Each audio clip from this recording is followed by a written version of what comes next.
ni kwamba mimi nimechaguliwa na hawa watu, particularly wale walikuwa nje kama chairman yao, ili nikuletee tatizo zao. Na kitu ya kwanza, bwana mwenyekiti, sisi wakulima wa Murang'a, haya tumesema ni factories 10.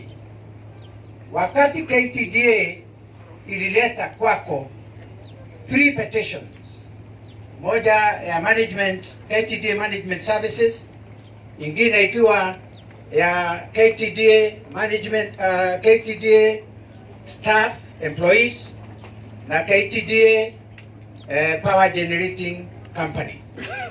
Wakati walileta 3 petitions to you, na sisi wakulima wa Murang'a, all the 10 factories, we filed our submissions to your committee. And labda ni dosari kidogo tu, kwa sababu when you invited KTDA to come and prosecute their petition, and our CS came, we also expected you to call us to come and defend our submissions or prosecute our submissions. But you did not invite us. Maybe ni dosari kidogo. Na kwa sababu mmekuja sasa, tuko na nafasi sasa. So, our first observation, Bwana Chairman, ni kwamba sisi tumekubali kwa kauli moja.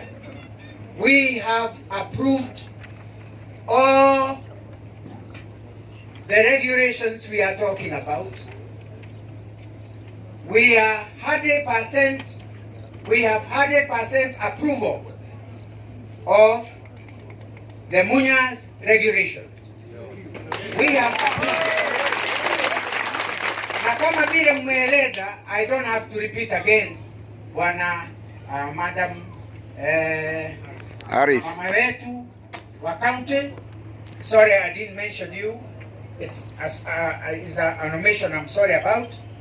Our member of parliament, I don't have to repeat what you have said. We have captured all that we have approved Munyas regulations as they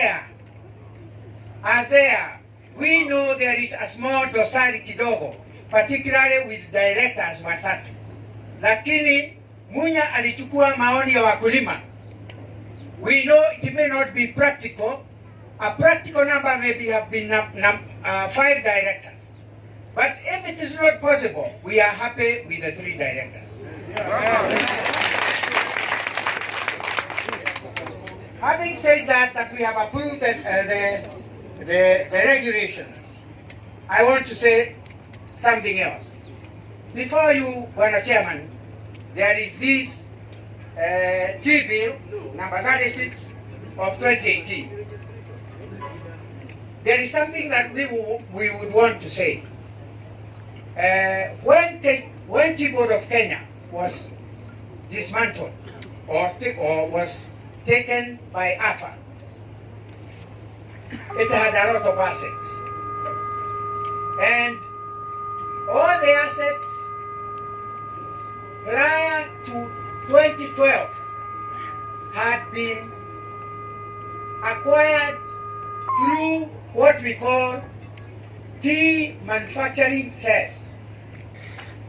And after 2012, the assets which have been acquired now in the hands of AFA were acquired through advarem cess, which both of them were deductions from tea proceeds from these farmers.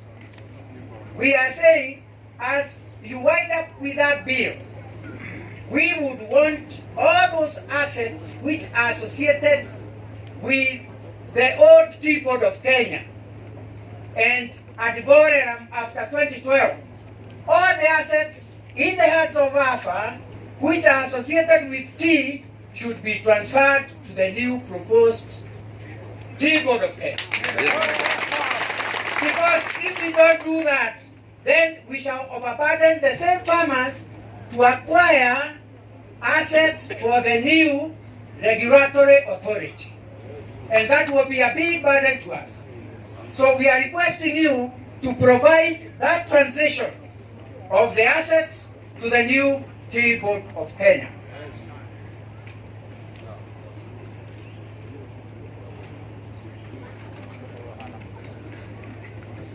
These tea regulations, Waheshimiwa, has captured 4 areas. One is management agent.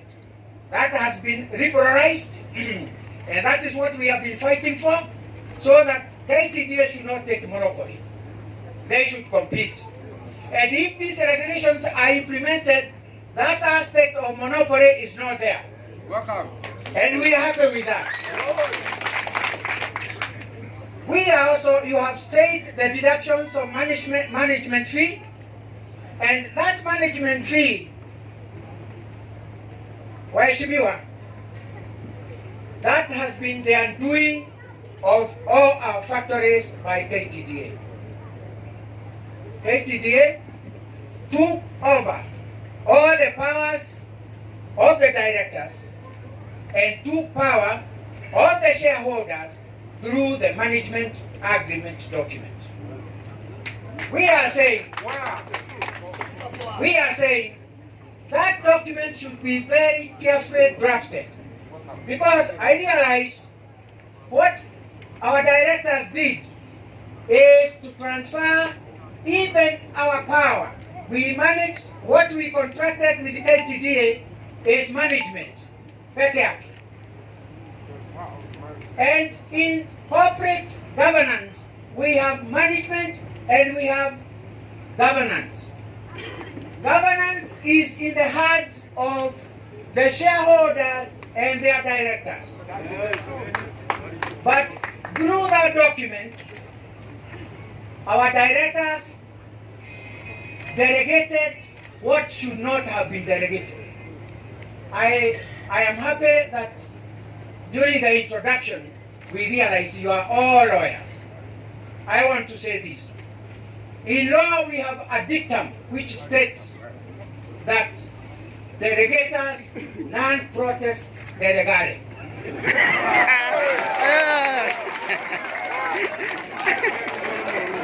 But we have delegated authority to our directors, and they delegated to KTDA without our authority. A delegatee cannot delegate without reference back to the donor of the authority. Yes. We are saying there is no single resolution from our shareholders that gave our directors authority to delegate the functions which they did to KTDA. Nevertheless, they could only delegate management, not governance. And governance is about this election. They forced us election by shares, whereas our articles of association are saying one grower, one vote. So what Munya has done is to return what is ours back to us, which was taken by KTDA. Yeah. And thank you very much that you have realized that point. Something else I want to say. We have just been paid our dividends. What we are saying, meager dividends. I want to say here, Bwana Chairman, I am an accountant. I am an auditor and a member of the Institute of Certified Public Accountants of Kenya. I would want you, when you go back to Parliament, to get the accounts of Makoboki Tea Factory Company Limited for the year 2018 to 2019. From those accounts, and by the way, Makoboki happens to be at the top of payment of bonus this year. But if you look at the accounts of 2018-2019, and I'm sure you have accountants in Parliament, I would want, when you get that copy, to get an accountant to calculate for you a few ratios which prove good management or bad management. I would like you to have an accountant who will calculate for you the net working capital ratio. Net capital working ratio. The next one is liquidity ratio. The third one is earning per share ratio. The fourth one is solvency ratio. And finally, return on capital employed. When you get that as an example, as a classic example of what kind of management KTDA has been performing in our factories, you will realize that these factories are broke. If you get those ratios, they will tell you that our factories are broke. And in any case, the broke example I have given you has stopped this year. If there is a turnaround, then we are very happy. But if the accounts which we have not seen for this year are the same like last year, then there is something very, very bad about the management of KTDA. But it has refused to change. So we are saying we want the management of our factories to change as per the MUNA's regulations.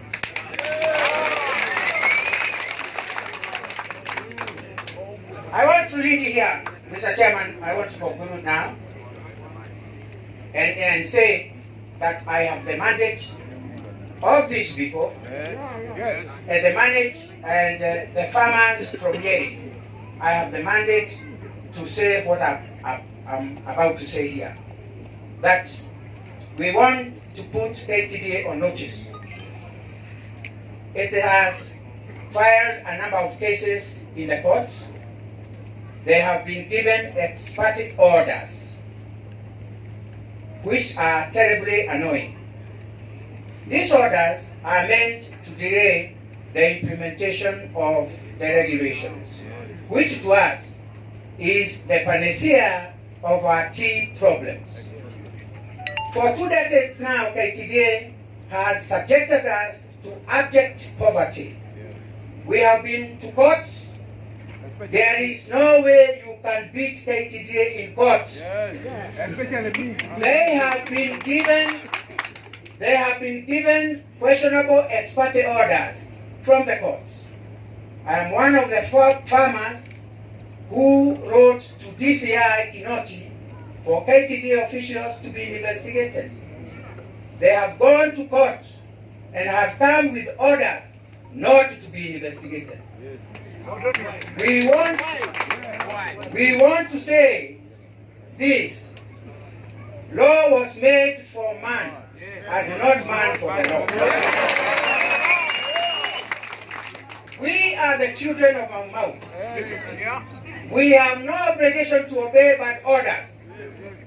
We are telling KTDA it must move with speed and withdraw all those applications and refuse trading in various courts to pave way for the implementation of the regulations on or before 5th of October 2020. Failure to which tea farmers all over the Republic shall take mass action. There will be no harvesting of tea all over the Republic with effect from 5th of October 2020.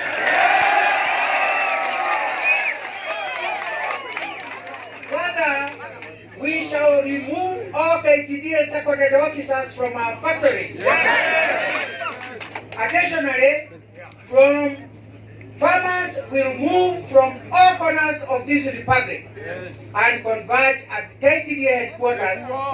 We shall remove those KTDA bosses from their offices and close that building for them to know it is ours until KTDA will have withdrawn all those reviews and applications in various courts to pave way for the implementation of the regulations. Be informed.